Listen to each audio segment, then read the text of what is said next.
হুযায়ফা রাদিয়াল্লাহু তাআলা আনহু থেকে বর্ণিত সহিহ বুখারীর ২৪৪৯ নম্বর হাদিস।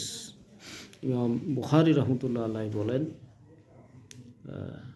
রাসূলুল্লাহ সাল্লাল্লাহু আলাইহি সাল্লাম বললেন, পূর্বকালে এক লোক ছিল, সে যে সমস্ত আমল করত, সেই সমস্ত কথাবার্তা বলতো, সে মনে করত যে এর দ্বারা সে নির্ঘাত জাহান্নামে যাবে, সে কখনো নাজাত পাবে না।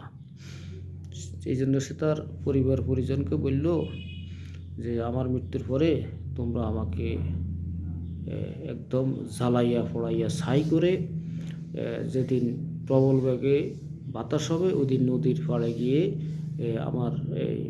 আমাকে পোড়ানো ছাইগুলি নদীতে এমনভাবে মানে ছিটবা, এমনভাবে রাখবা যাতে এগুলি কোনা কোনা হইয়া একেবারে বিস্তীর্ণভাবে নদীতে পড়ে যায়, আমার যে কোনো চিহ্ন যাতে আল্লাহ না পায়।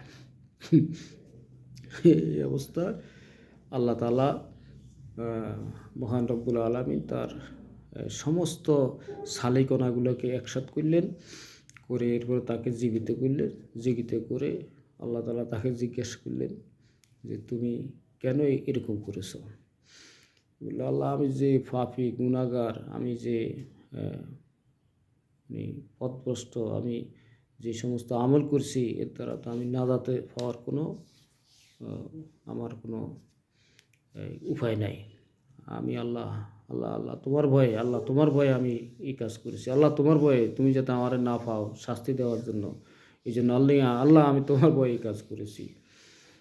তখন আল্লাহ তাআলা তাকে ক্ষমা করে দিলেন, আল্লাহ তাআলা তাকে মাফ করে দিলেন। যেহেতু তুমি আমাকে ভয় করো, এই জন্য আমি তোমাকে ক্ষমা করে দিলাম। বারাকাল্লাহু লানা ওয়া লাকুম। আসসালামু আলাইকুম ওয়া রাহমাতুল্লাহ।